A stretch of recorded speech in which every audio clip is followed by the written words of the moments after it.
대한민국 비극인 게 아니 대통령을 뽑아놨는데 잘하고 민심을 얻어가지고 정권 재창출할 생각을 해야지. 자기 사람 심어가지고 백석만 겨우 넘겨가지고 낙제만 면하겠다라는 것이 저는 참 지도자로서 뭐 그런 생각을 한다 그러면 정말 이건 참 심각한 문제이고요. 국민들이 피해를 다 보게 되니까요. 저는 결국에는 뭐 국민의힘에서 그렇게 무리할 거라고 생각은 안 들고요. 기존에도 초선들 교체 비율이 한 50% 정도 됩니다. 그러니까 이번에도 50% 정도는 교체를 할 건데 지금 국민의힘은 다 영남당 기반으로 돼 있거든요. 그러니까 논리필연적으로 영남 지역에서 그러니까 당선이 확실한 지역에서 50%를 갈아야 되는 거예요. 그럼 그 갈면 그 자리에는 대통령과 가까운 사람들이 이제 들어가게 되는 이런 효과가 있는 건데 국민의힘도 여기서 이제 머리를 또 씁니다. 그래서 어떻게 할 거냐면 공천에 대한 결정 시점을 최대한 뒤로 미룰 겁니다.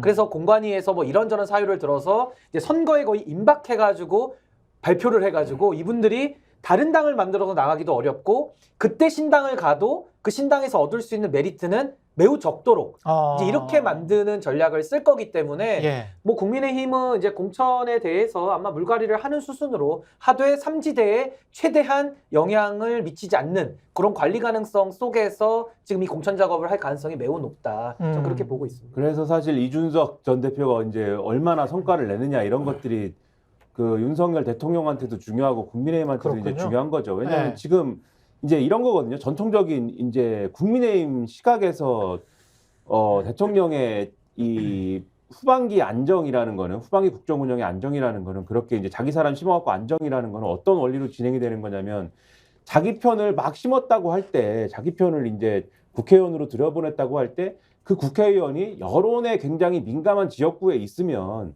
자기가 그렇게 자기의 안전이 그렇게 지켜지지 않을 거 아닙니까? 여론에 민감한 지역구에 있으면 당연히 그 여론 따라서 자기의 재선을 위해서 국회의원이 움직일 테니까 그게 아니라 예를 들면은 과거 같으면은 TK에서 이 지역구 의원들이 자기 대통령 지키는 활동을 열심히 하면은 TK에서 재선 가능성이 있기 때문에 TK에서 자기 대통령을 굉장히 좋아하니까 그러면은 이제 그러면 되는 거거든요. 그 의원들은. 그래서 사실은 TK 출신 TK의 지역구에 있는 의원들이 TK 출신 대통령을 지키면서 영남 출신 대통령을 지키면서 이 자기의 어떤 그 임기 후반기에 안정화를 가져가는 게 사실 가능한 건데 이 그림이 가능한 건데 지금 윤석열 대통령을 TK 여론이 마지막에 지켜줄 거냐 제가 볼 때는 윤석열 대통령이 그거에 대한 정확한 확신은 없는 것 같아요. 그러니까 박근혜 전 대통령을 저렇게 열심히 만나고 그리고 TK에 가서 나는 너무 TK를 사랑합니다 이 얘기를 한동훈 비대위원장하고 같이 그렇게 열심히 얘기를 하고 그런 이유에 어떤 맥락이 그게 하나가 있다고 보고 TK만 가면 돼요? 그 부울경은 좀 다르잖아요, 또 색깔이. 그렇죠. 좀 다른데 근데 어차피 자기 편 심을 때는 자기 편 심을 때라는 데는 PK는 또 PK에만 심는다고 되는 문제는 아니지 않습니까? PK라는 데는 나름대로 민주당하고 경쟁해야 되는 구도가 있는 지역구들이 부산에 있는 것이기 때문에 이게 좀 그렇게만 다루기는 어려운 데고 결국은 이 이준석 전 대표가 막 살찐 고양이니 뭐냐 하면서 이 비판하는 그 논리가 먹히는데 TK잖아요, 사실은. 그 얘기가 통용되는 데가 TK잖아요. 사실은 그래서 TK인데 TK에다가 자기 편 꽂아가지고 자기의 어떤 임기 후반부의 안정을 도모하겠다라는 구상이 그래서 가능한 건데 근데 역으로 얘기해서 이준석 전 대표가 계속 주장하는 것처럼 TK에서 그런 정치 용인하지 말아라고 하는 비판에 대해서 TK 여론이 일부라도 움직여가지고 이게 예를 들면 성과를 낸다라고 할 때 윤석열 대통령 입장에서 그것만큼 괘씸한 일이 없죠.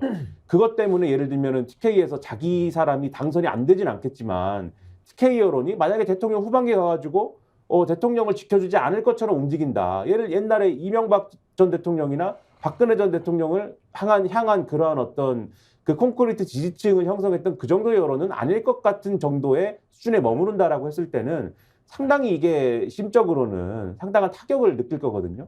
그렇게 됐을 경우에는 양상이 후반기 양상은 좀 달라질 수도 있다. 이렇게 볼 수도 있을 것 같습니다. 이게 저는 조금 이제 생각이 달라지는 게 저는 윤석열 대통령이 보수의 기반이 없잖아요. 그러니까 소위 말하는 문재인 정부 검찰총장 출신이기 때문에 심지어 보수 인사들을 그렇게 잔혹하게 수사를 했을 정도로 굉장히 보수에서 감정이 안 좋은데 집권하고 나서 계속 민주당 때리게 하면서 국민을 반으로 갈라놨거든요. 그러면서 콘크리트 지지층을 만들어 버렸어요. 그래서 저는 이제 TK도 너무나도 이제 그 뭐랄까요 민주당에 대한 뭐 미움과 적개심 이제 이런 것들 때문에 어쩔 수 없이 윤석열 대통령한테 저희가 거의 가스라이팅 수준이라고 저는 보는데 거의 이제 묶어놓는 거죠 윤석열 대통령이 못 떠나게. 그래서 저는 이분들이 윤석열 대통령을 버리고 다른 선택을 한다 이럴 가능성 거의 별로 없죠. 없어졌다. 예. 그래서 저는 윤석열 대통령이 이대로 가면은 마지막까지도 이렇게 지지율을 유지하는 전략, 그러니까 이 국가 전체적으로는 너무 불행한 거거든요. 그렇죠. 대통령으로서는 자격이 없는 행동을 하는 건데, 점점 고립되는 거잖아요, 이게. 근데 이제 그걸로써 어쨌든 간에 30몇 프로를 유지해 나가는 거니까 그것이 또 하나의 이제 지지 기반이 되는 거니까.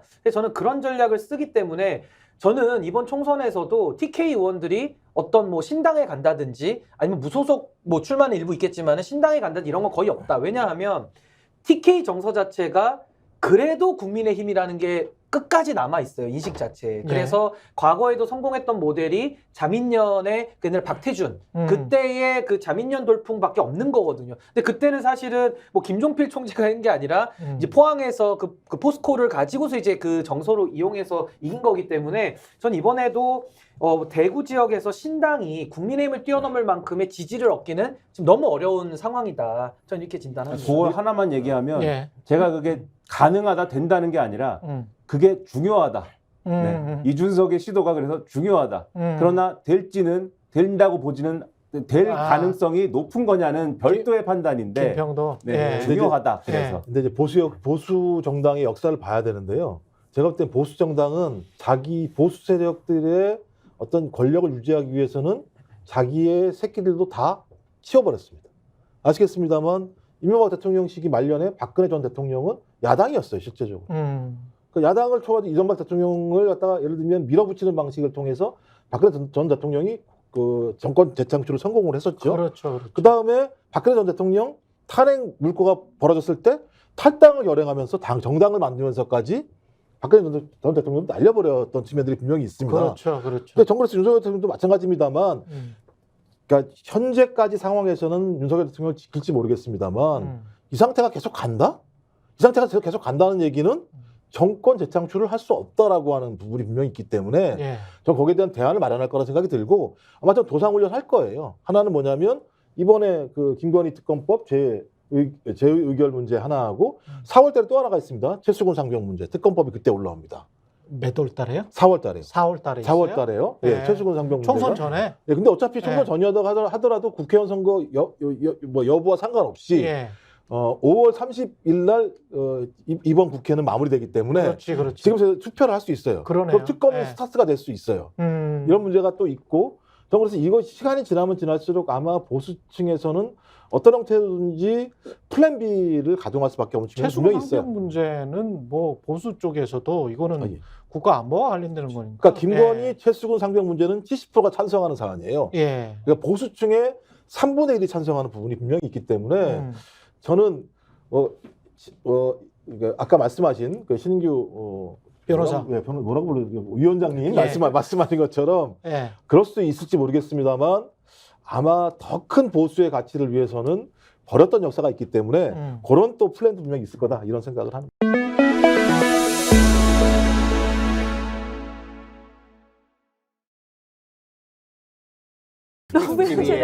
정치권색.